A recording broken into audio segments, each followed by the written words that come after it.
While there's many reasons to like a video game, the first one that smacks you in the face is its visual design. There's something viscerally satisfying about booting up a game, looking at its characters, and think that they look sick.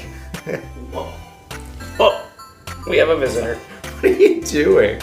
And sure, while oftentimes it just comes down to the simplicity of the design of the characters, there's something that often goes unnoticed, which is usually the chef's kiss as to why we enjoy them.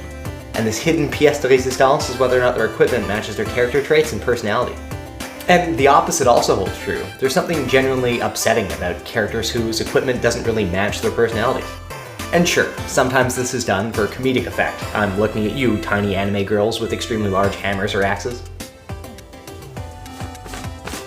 There are sometimes also just characters that are less memorable because their weapons are mismatched. And if you're thinking I'm full of it, think of any time that you yourself have created a character in any form of character customization. How often do you design your character based solely on the intended weapon choice that you had in your mind when you were making it? A muscular man to wield an axe, or a slender elf body to wield a bow. Or if it's the Elder Scrolls Skyrim, all characters are stealth archers at all times. But rather than rain on the parade of all those losers that pulled the wrong sword from the stone, let's examine 3 characters whose weapons I think match them perfectly.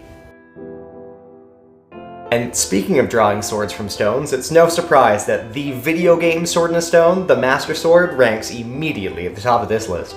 And while our beloved hero of time has changed designs a handful of times throughout the series, there's no better representation of what I'm trying to get at than the Ocarina of Time. For those of you who have never played it, you should, by the way, this game is unique in that you get to experience Link's adventure both as an adult and as a child. And this game beautifully demonstrates an array of weaponry which shows off the sublime design of the hero of time. Immediately, to start your adventure, young Link receives the Hero Sword.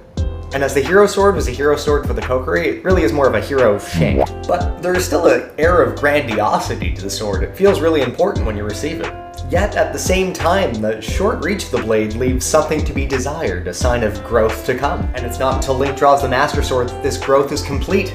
An elegant blade with a diamond cut, a large winged purple hilt, emblazoned with the Triforce itself. Suddenly, the longer reach of the blade feels natural, almost designed for Link, representing quite clearly the growth that he experiences between being a child and being a man, even if we ourselves didn't get to experience it. And of course, Link is not complete with solely his sword, he also has his shield, emblematic of his role as a defender against the dark forces. And certainly the first shield in the game doesn't really convey this role of defender well at all. A flimsy piece of bark that is very prone to burning. Why does wood have to set on fire? But this is not the case of the legendary Hylian Shield. Also emblazoned with the Triforce, the shield is additionally emblazoned with a phoenix-like bird, a sign of defiance and resilience, capable of shrugging off the most severe of blows and is nigh indestructible if Tears of the Kingdom is to be trusted.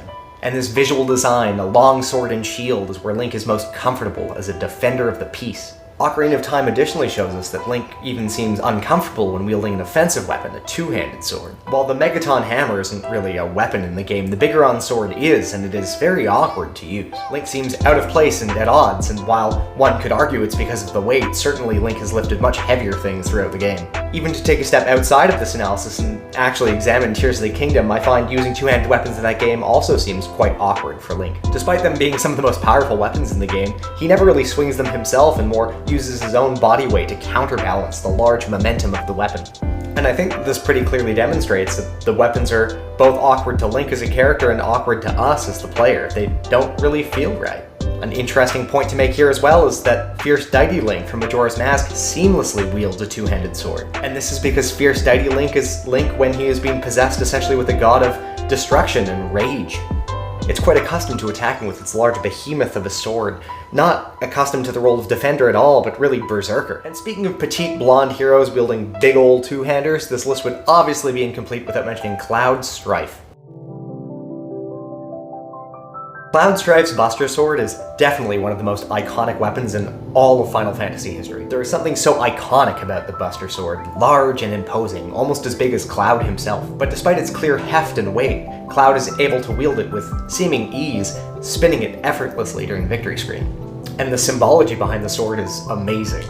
The sword clearly has one sharp edge and a large flat side, ending on a dull edge on the other side. And the symbology behind even the weight of the sword itself is particularly interesting. The symbolic meaning of not only Cloud's journey, but also of the meaning of the weapon itself to Cloud, how it once belonged to his mentor and he is now carrying it forward. And while the Buster Sword is clearly a weapon of destruction with a menacing blade reminiscent of a razor, its flat side tells a different story, one of a much more guarded personality. And not only is it flat, it's thick, adding to the weight of the blade. So thick that it allows Cloud to defend himself from attackers. And this beautifully captures the duality of Cloud's personality in and of itself. A keenly defensive personality who is not quick to share with others, balanced menacingly on a razor's edge, both in the literal sense of Cloud's aggressive nature against those who oppose him, and the metaphorical sense of Cloud's mysterious identity, as well as the darkness that pulls him towards the evil side of Sephiroth. And speaking of Sephiroth, the Buster Sword not only helps identify Cloud as the hero, but also helps establish Sephiroth as the villain. The Buster Sword and Masamune are so clearly at odds with each other.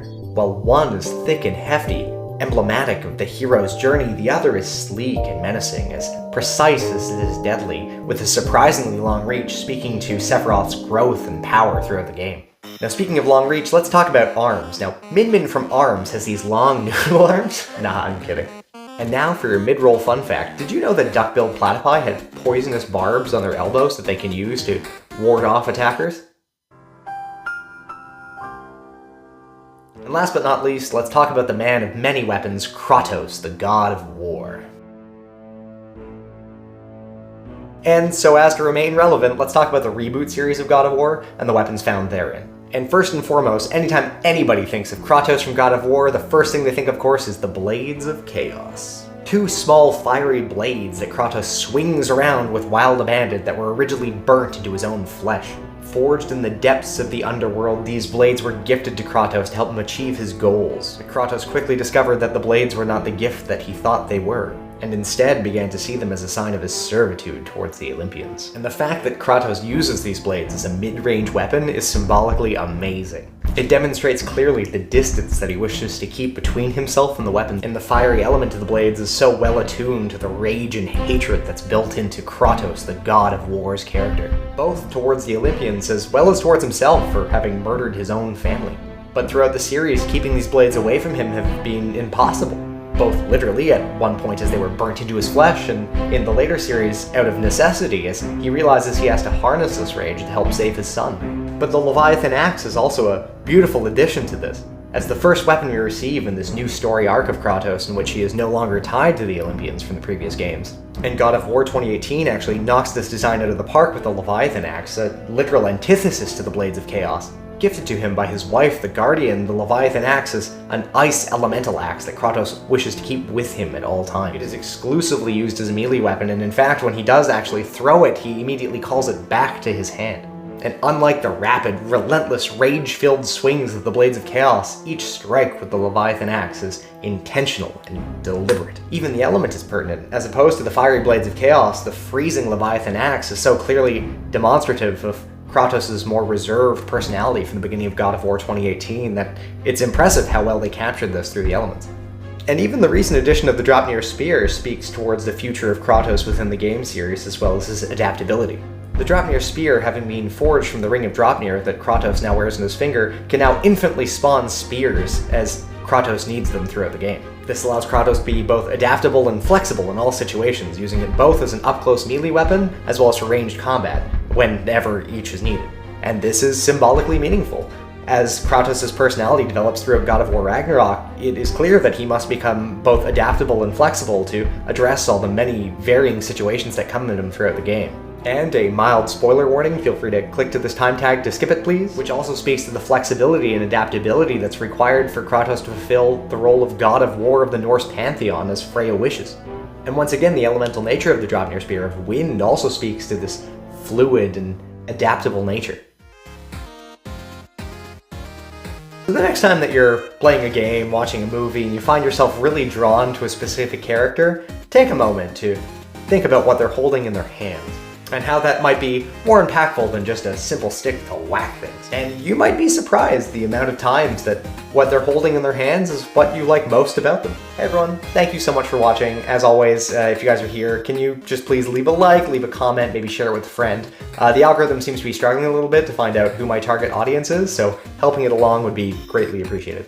I hope you guys enjoyed this kind of deep dive into very specific character design elements that I find interesting. Let me know of other characters that you'd like me to either break down or who some of your favorite characters are down below in the comments. Get a conversation going.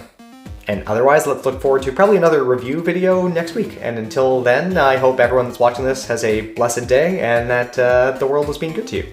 Otherwise, until next time. Bye.